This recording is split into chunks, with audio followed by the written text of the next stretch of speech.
What if this little guy made a big impact? Hey guys, MasakoX here.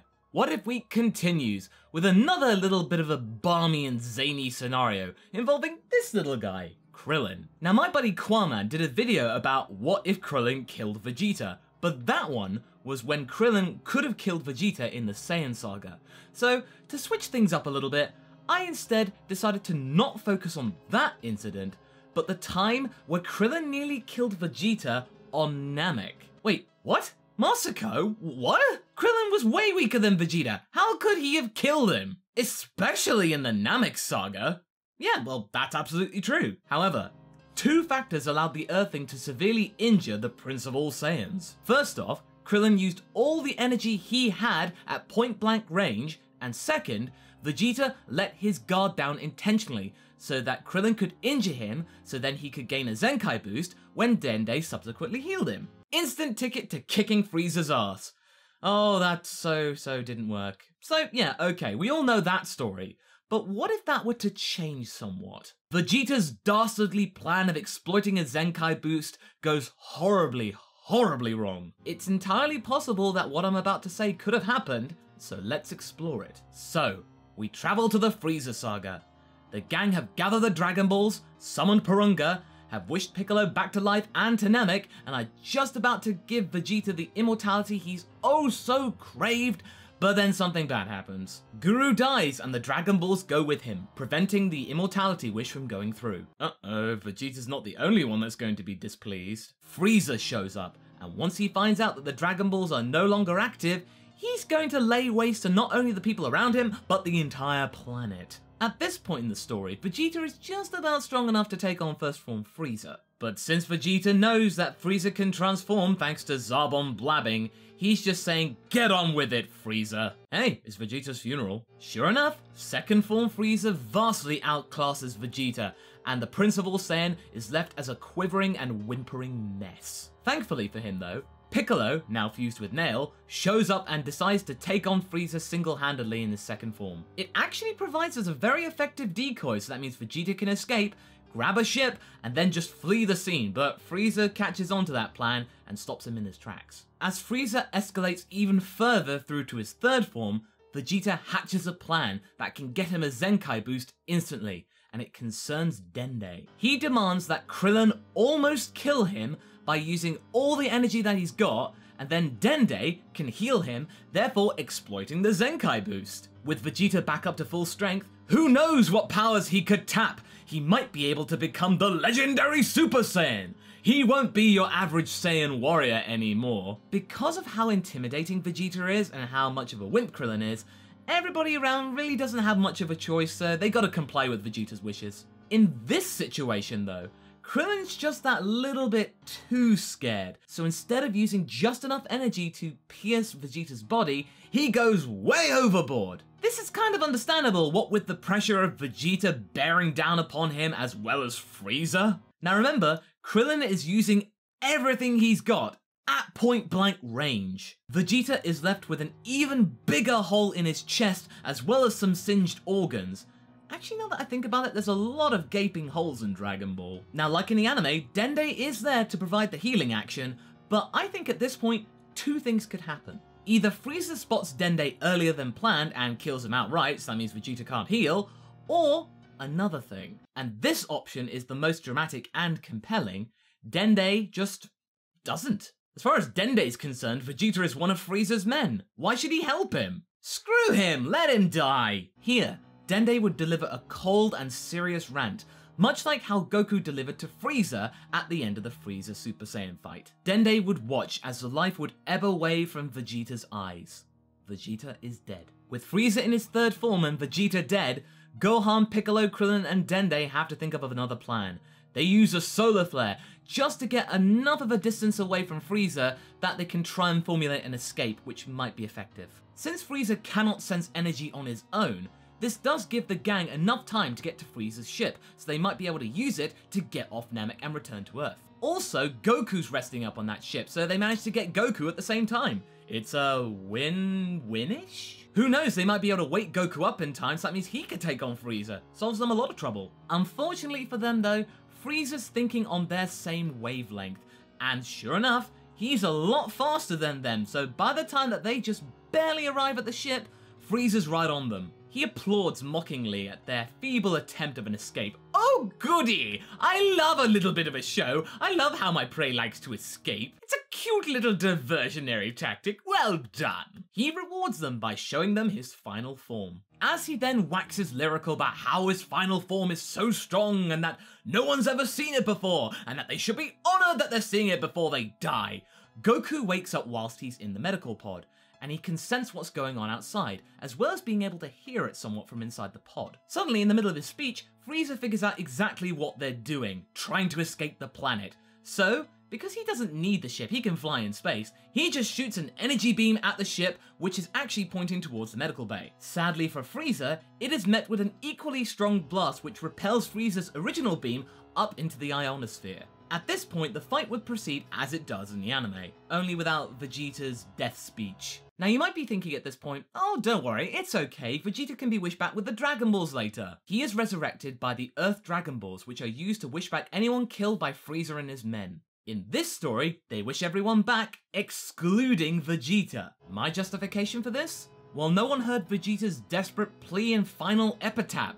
They didn't really feel sympathy for him. The Z-Warriors viewed Vegeta as a cold and malicious killer that could turn on them at any time. He was only hanging out around them because it was convenient. Krillin and the Z-Warriors figure that it's probably for the best that Vegeta stays dead. It's a little tenuous, I know, but it's still possible. Now, does this affect Goku's vision that contained Vegeta? Instead of Vegeta giving the inspirational speech to Goku, it's Bardock. He would make much more of an appearance instead of the principal Saiyans in that hallucination. If the omission of Vegeta were to proceed, then this would lead to another big omission: Trunks.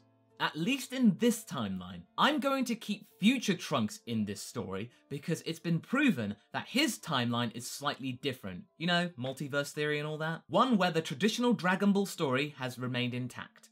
At least up until the point before the artificial humans arrive. Future Trunks arrives, dispatches Mecha Frieza, and then asks Goku where Vegeta is. Goku explains that he died on Namek when Krillin killed him accidentally. Trunks is left devastated and is kind of confused why Goku and the others didn't wish him back with the Dragon Balls. Their answer?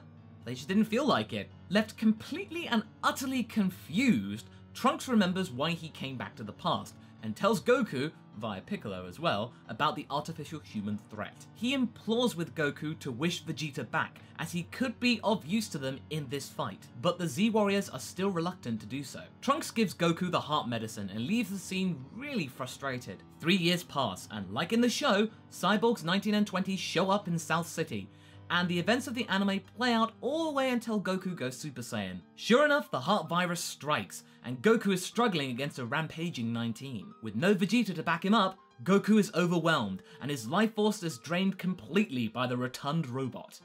Uh-oh. Okay, so what now? Goku's dead, Trunks isn't here yet, so the gang have to take on 19 together.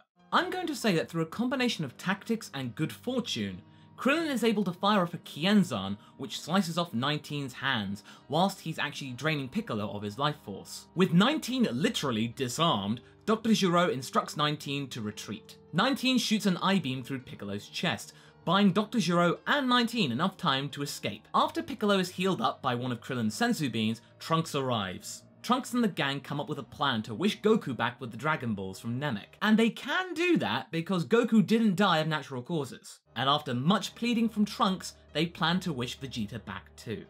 Finally. Now this is going to take a while because they need to find new Namek as well as finding a way to relay the message to the Namekians once they find the planet. Luckily, King Kai can help them with this, and Piccolo, via Kami, instructs King Kai to relay the message to the new Namekians. In the meantime, the gang need to chase after Dr. Gero. In this timeline, Gero isn't really concerned about reactivating 17 and 18 just yet. In his mind, all he needs to do is repair 19, input all the information about the Super Saiyan into their databanks, and they'll be right as rain. Something they can easily do so long as the Z-Warriors don't discover their lab. Unfortunately for Dr. Gero, Bulma is able to confirm the identity of number 20 as Dr. Gero, and point them in the direction of his secret lab in the mountains.